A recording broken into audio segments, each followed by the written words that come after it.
Hey everyone, this is Mr. Everything, and in this video I wanted to talk about the best option for PS5 storage. With my PS5 I have a 4 terabyte just external hard drive. That's where all my PS4 games are. That's doing fine, but you only have about 600 gigabytes of internal NVMe, high-speed PS5 specific storage. So at this point, especially I have the PlayStation Plus Premium, I need more space. And out of all the different drives, I think this is the best deal. We're not even at Black Friday yet, but I kind of think that it's already pretty affordable. It's cheaper than most other options, and it's very well reviewed. So if I go here, you can see it's currently on sale for $189. I think on Prime Day, the one they had in October, it was down to $209. On eBay, I've never really seen it go much lower than $180. Usually it's $190, $200, $210. And you could go used, but I would suggest not going used. Unfortunately, this actually happened. I tried to do this about a month ago.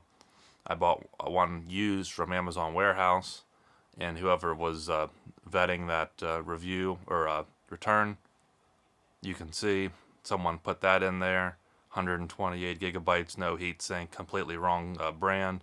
And that was what I got, so I sent it back, and I waited. I was like, I'll just pay more for a new one.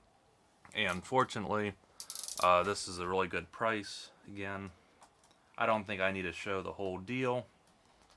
There's a lot of videos now on how to install it.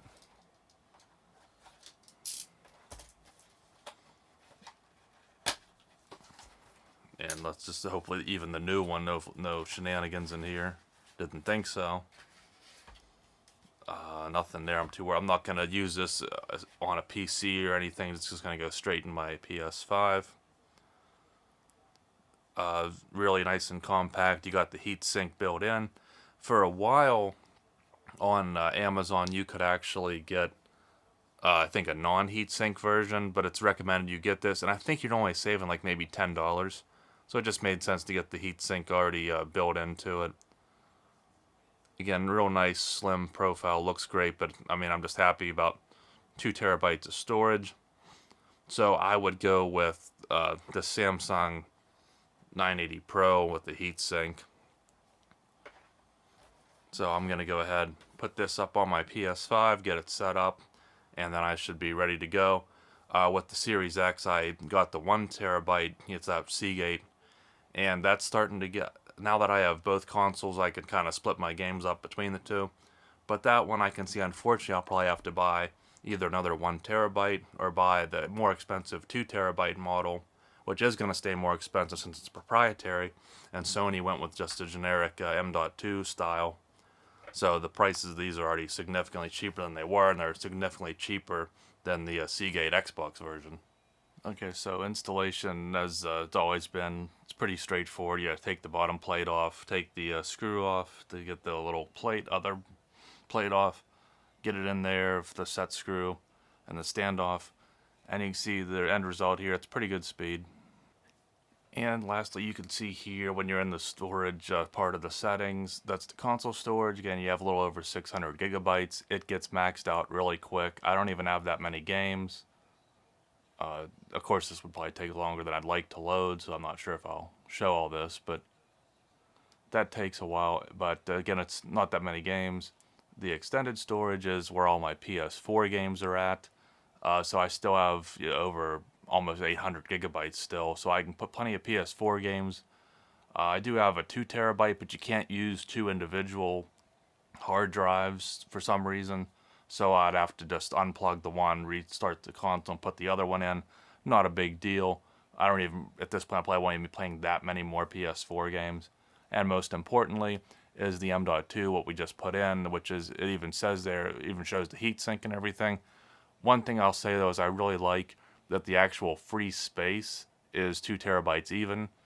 You can see there it's saying 2.01 terabytes, but the free space is 2. At least with all the Xbox, the proprietary one, and then basically any other hard drive I've ever had, the space that they advertise as is always less after formatting and indexing and everything. So the fact that they gave you more than 2 terabytes, so it comes out after all that to 2 even, is really nice.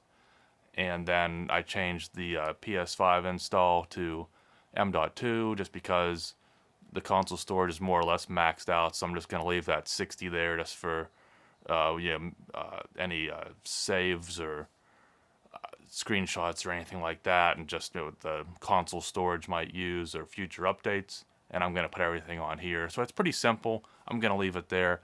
Again, you buy now, I don't think you're paying too much. I am curious if it'll go any cheaper for Black Friday.